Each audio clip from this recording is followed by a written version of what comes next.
going for an 80-yard gong.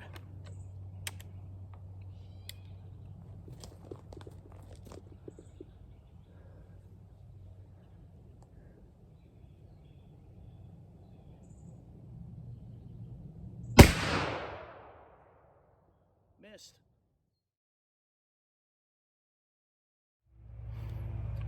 Hey guys, Dave here, doing an impromptu little video out here on the range, shooting a muzzleloading black powder rifle. Thought I'd show you what the procedure is for doing this. So just a quick shot of the gun I'm using today. I had bought this from Track of the Wolf. It is, as you can see, a half stock, and it's got a cap lock. They sold this as a quote-unquote California rifle. Really what it is a replica of guns that were made in Philadelphia by Slaughter and Company and were sold to people emigrating from the east out west during the 19th century, say like during the 1850s through the 1870s. So this is a mid-19th century style rifle. I don't know who built it. Track didn't have any information on who built it. However, the barrel was made by a gentleman by the name of Jim Goodoien, I think I'm pronouncing that correctly, who is known for making match-grade barrels. The lock on it is an L&R percussion cap lock. See if I could show that to you guys. The mounts are German silver, and the stock is made out of claro walnut. So for this kind of shooting, I'm loading and shooting out of a shooting pouch. This particular one I bought from October Country, and it's really nice. It's a double pouch, so it helps me keep everything organized. So this is basically, you put the powder down, then you put a patch round ball down on top of that, and ram it home, and then you cap it, and at that point you can shoot it. So very high tech for about 1850. So first thing to do, starting with an unloaded gun,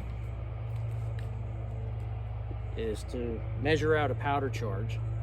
And you'll notice that even though I'm using a powder flask, which you can set up with a pre-measured spout, I'm loading into a separate adjustable powder measure from this piece flask, also called a Zouave flask sometimes. And the reason for that is, if there's a spark down in the barrel, you don't want it setting off the whole powder flask, because that's basically like having a grenade go off in your face. So tap it to make sure that's all down there. Then I can go into my pouch. I pull out a round ball, literally a round sphere. I cast these out of dead soft lead using a Lee mold, 0.490 in diameter. And then I've got an old cap tin that I'm carrying pre-lubricated shooting patches. It basically acts like a gasket. I'm using Hoppy's No. 9 black powder bore cleaner and solvent. They also used to call it Hoppy's No. 9 Plus. They changed the name, I think. So it acts like a gasket, and it also helps swab the fouling from the previous shots down on top of the powder charge so that you can then shoot it out. So I have coned the muzzle on this, which allows me to seat the ball flush with the muzzle, and then I use a short starter that I made to get it all the way down, or I should say about that far down. Then I use a ramrod.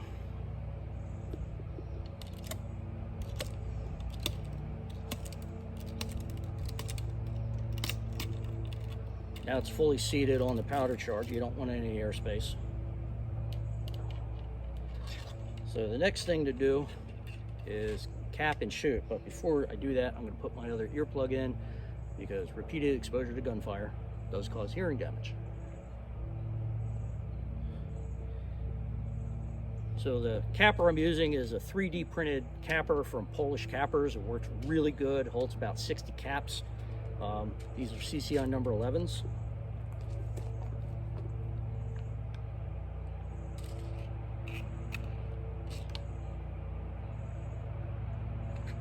you may notice I shoot left-handed, and this is a right-handed rifle. I find that I don't even notice it.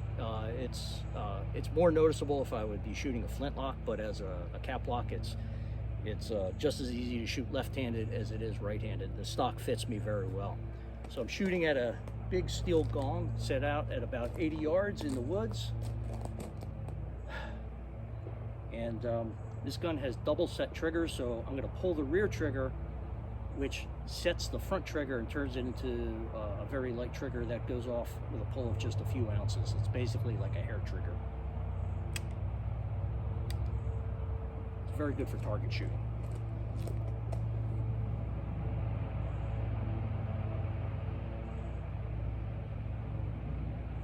I